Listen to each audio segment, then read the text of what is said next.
Okay, I'm gonna basically go over this 1/16 scale US M4A3 Sherman from the Forces of Valor, and this is the D-Day series.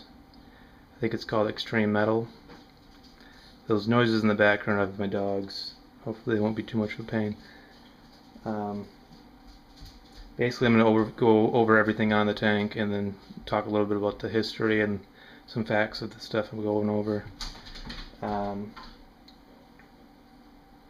quite a lot I want to talk about, so I got to make sure I can fit this in on this little video.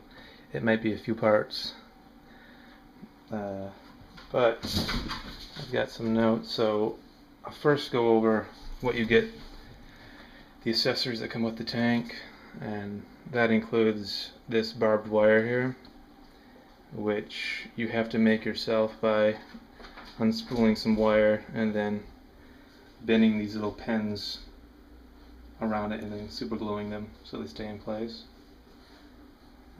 That just wraps around these little pieces of wood or logs, and then you also get two tank traps, which are metal painted black.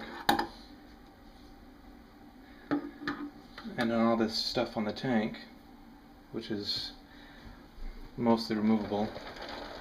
So the tracks move quite nice. So you get two sets of sandbags that can be removed, and I'll show that in a little bit. And then you get the 3 crewmen and a bunch of luggage on the back. These different crew people are fairly detailed. You've got what looks to be a captain with all of his gear and a Thompson gun, machine gun. This guy has no ranks on his arms or anything, so I just say he's some kind of infantry troop. Looks like he has an M1 Garand. And then here's the tank commander. He's got the football style helmet with goggles and binoculars. These guys are a little bit fragile, and they don't stay on very well, so you have to kind of be careful with them. And in order to get these sandbags off, the easiest way is to attach this tow cable and lift them off. They're pretty heavy too, well made.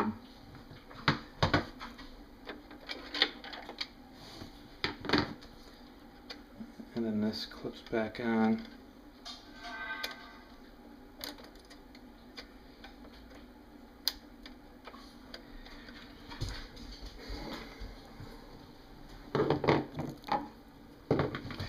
Okay, so, you also have logs that are underneath the sandbag. They don't stand that well though, so you have to kind of be careful not to lose them. This loggage all comes off. Looks like some sleeping bags, boxes of ammunition, or in a gas canister. Okay, so the tank is die cast, mostly. The turret is all metal except for the hatches and accessories. The 75mm cannon is metal. The upper hull is all metal. The front of the hull, this transmission housing is not metal, it's plastic. And the wheel suspension wheels and all those gears, those are plastic too. The tracks are metal though, which is one of the big selling points on this tank. You don't see that often. And like I said, they move pretty well.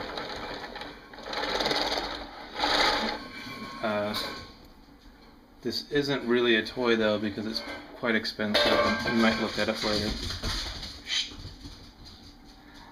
So I'm going to start at the front and kind of cover some of the stuff. Well, actually, first off, you'll notice that it's the welded variation. and that's RHA armor. It's the armor plates welded together. There's also the cast CHA armor. I've heard that the welded armor is a little bit better in terms of reflecting rounds because it's hardened steel.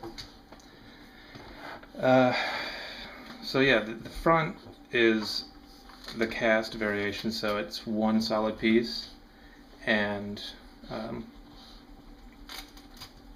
instead of having three pieces that are bolted together, it's just one piece. The front, you can see the two tow hooks. One has a tow cable attached. I guess these tanks would have only one tow cable because they assume the tank towing it would have the other. Up here on the top right, you see the siren. Above that, you've got two headlights, and the 4 lifting rings. Here, and then there's 2 in the back over here.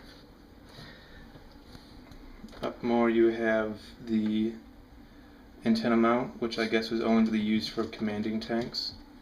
They have another radio. Also, there's a .30 caliber machine gun on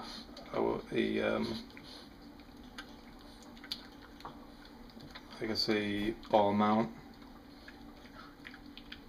There's another .30 caliber machine gun. It's a coaxial gun, and it's attached to, well, it moves with the main gun, the 75mm cannon, and it's controlled by both.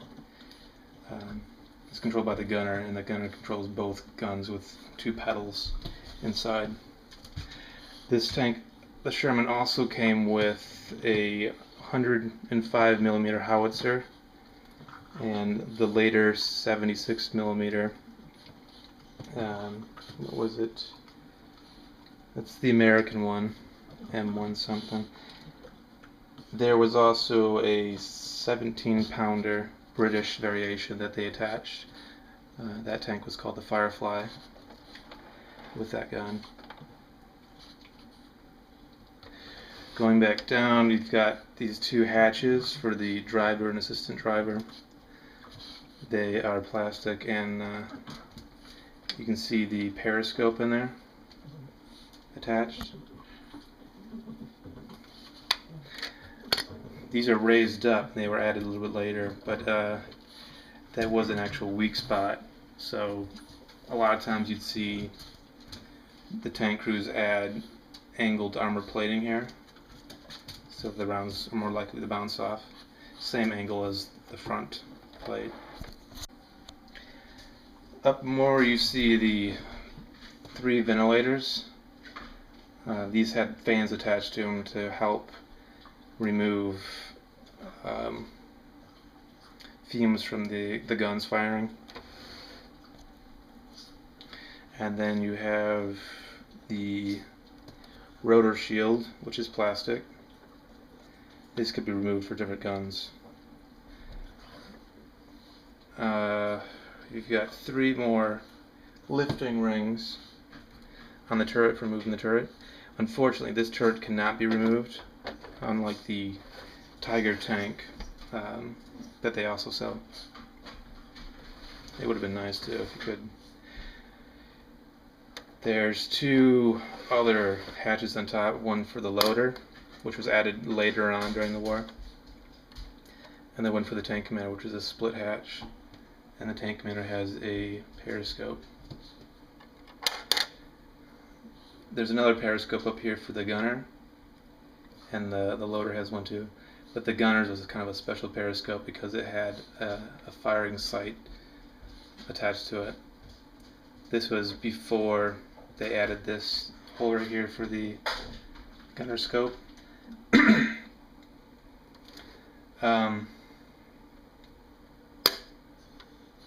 There's a mount here for a spotlight, which isn't on here yet, which it doesn't come with this tank. There's a antenna back here for the radio that you'll see inside in a little bit. This is a sighting vane for the tank commander, which helps line up the main gun and turret with what he's looking at. On top you'll see the 50 caliber machine gun. This was mainly intended for anti-air, but was also used to take out ground troops. And this turret spins because originally it was designed for the tank commander, but they felt it distracted him from doing his job, his primary job, which is commanding the crew. So they'd often have it in the back position and have somebody with them firing it. He'd be standing on the back of the tank. In the back you see 6 gas caps, well 5 gas caps, and then this middle one is the radiator refueling area.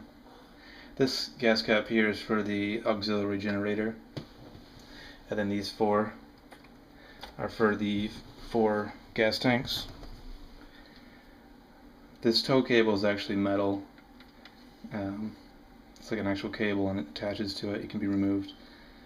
There's 2 brake lights and then a bunch of tools on the back.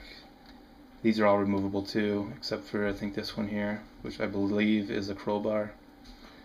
This is the handle for the pickaxe. It's got a shovel, an axe, a sledgehammer, and a wrench for the suspension and tires. There's an opening engine compartment. This housed the 500 horsepower Ford GAA engine, which was the favored engine of all the Sherman tanks. It's pretty detailed. In the back you see the fans attached to the fan belts.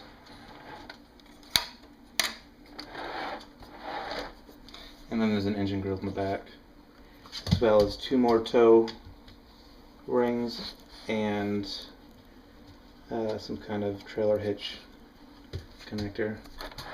Not much on the bottom, if you can see it. A little bit of camouflage on a logo for the model number of the tank. Oh, I guess there's some more things back there. The engine compartment door and some looks like exhaust pipes and etc. The tank probably weighs about 10 pounds or so. The entire package weighs about 20 pounds, but the box is quite heavy. This is number 240 out of 2,500 tanks that were made from the company.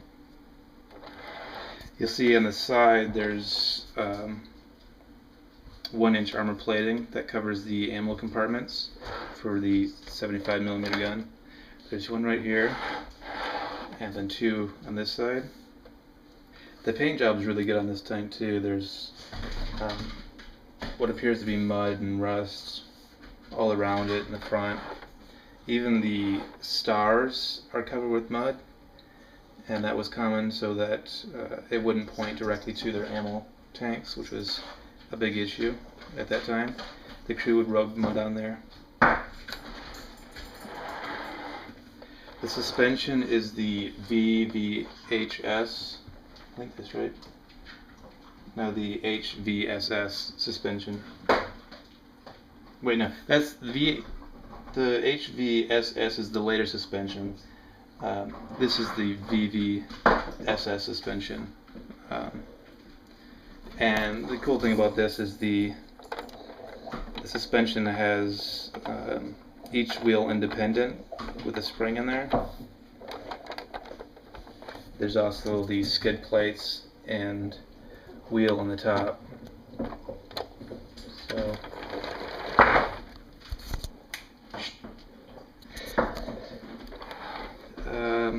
I guess now I'll talk a little bit about the inside. But before I do that, I want to mention that the one little disappointment is that this is all plastic here, and the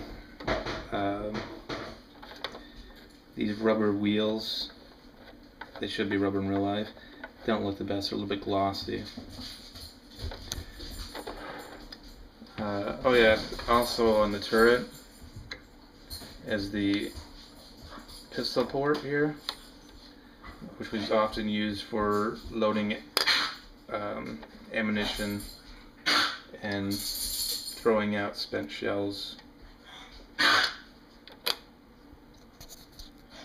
Also, before I show the inside, one of the things I really liked about this tank was the detail, and it's even more impressive on the inside. But if you can look closely, and I don't know if it's going to show up on this camera, I wish it would, you'll see weld marks nearly everywhere where there were weld marks, and the painting on those weld marks looks like it's rubbed off intentionally, and there might be a little bit of rust showing on those. The side of the cut metal also shows where it looks like it's been sawed. There's these vertical lines. Actually, they're at an angle here, but you can actually see them coming across, which is really nice. A little out of touch.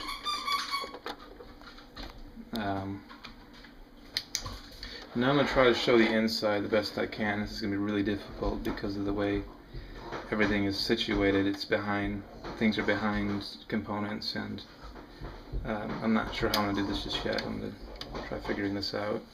Okay, this is inside the driver hatch. You can see the control levers back up there for the brakes, as well as over on the side of it you can see the transmission, or part of it. And further back is the drive shaft.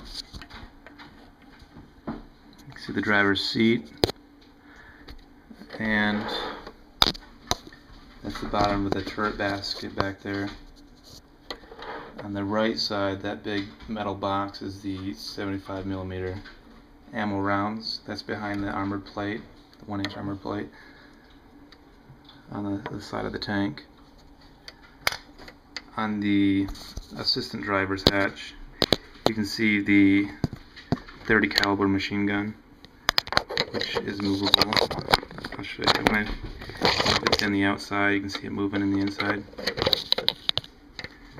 Actually, let's go back in the other hatch for a second. This is something I thought was pretty neat.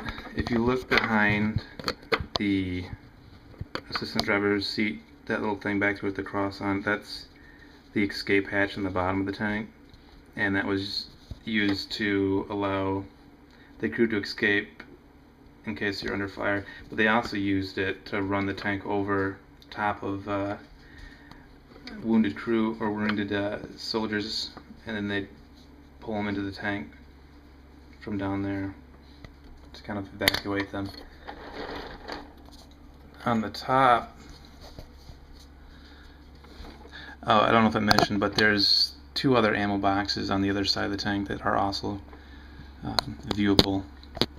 This is the commander's hatch on the top, and up in the front, right there, is the gunner's seat. You can see the lift, or the gun elevation wheel right there on the left, and to the right of that, there's the turret control gun handle there. You just tilt that little handle and the turret will move. That black thing next to it, that is a azimuth, basically kind of a compass to assist them with aiming the gun. Behind there, there's 2 little boxes on the side. I don't know if you can see those. It's kind of dark in there. Those are, I think, some kind of intercom system. That seat directly down, as well as the one on the back, those are for the tank commander. Down below that, you'll see some spare ammunition in that ammunition box. It's probably for the 30 or 50 caliber rifle machine gun. And in the back, you'll see the main radio. And what is really cool is right above that radio, and I very much doubt I'll be able to show this to you. Now, there are 30 clips for ammunition. You can see the turret basket spins with the turret, which is good. Further back, you can see some of the 35mm rounds, and these are olive color, so they are what are they called? Those are M4A3 HE or high explosive rounds, which is really commonly used, not for destroying tanks, but for taking out anti-tank guns and fortifications. They also had armor piercing and these smoke rounds that they would use to fire at tanks so that they couldn't see them. Let's see if I can get on this angle. Okay, now looking through the loader hatch, you can see the loader's seat over here. On the floor, if you can see it, you can actually tell that they added the floor ammunition storage compartment. It doesn't open or anything, but it's viewable there. You can see the inside view of the 35mm or the 75mm main cannon, as well as the 30 caliber machine gun.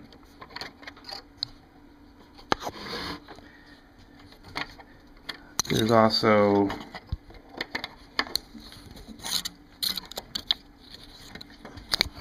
not very good view here. Okay, dog's here. Hey, Diesel. Okay. Inside there's also more ammunition and a fire extinguisher.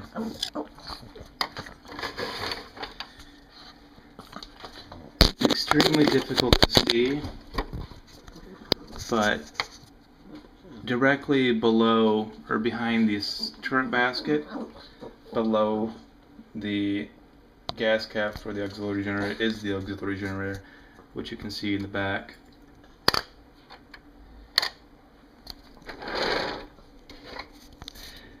And there's probably a whole lot that I'm forgetting that's in there. It's pretty crazy the amount of detail that they put inside the tank. I did not mention, but you can see there's the controls for the instrument panel for driving the tank up there too, on the top right.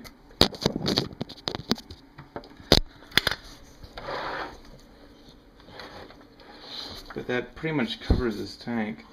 I have to say, the price is really expensive for this tank, and at first I kind of regretted purchasing it just because it wasn't, they advertised it as 20 pounds. I thought it was going to be really well made, but half that weight was for the packaging and accessories, so a little disappointed at first. But when I started realizing all this stuff on the inside, which is accurate for the tank at that time, I really learned to appreciate the detail of this tank. The outside is really nice too, but the inside is what really impressed me. So I think it's, for me, it was worth the money. For others, I don't know. But if you were interested, this was basically an overview of the entire tank. Thanks for watching.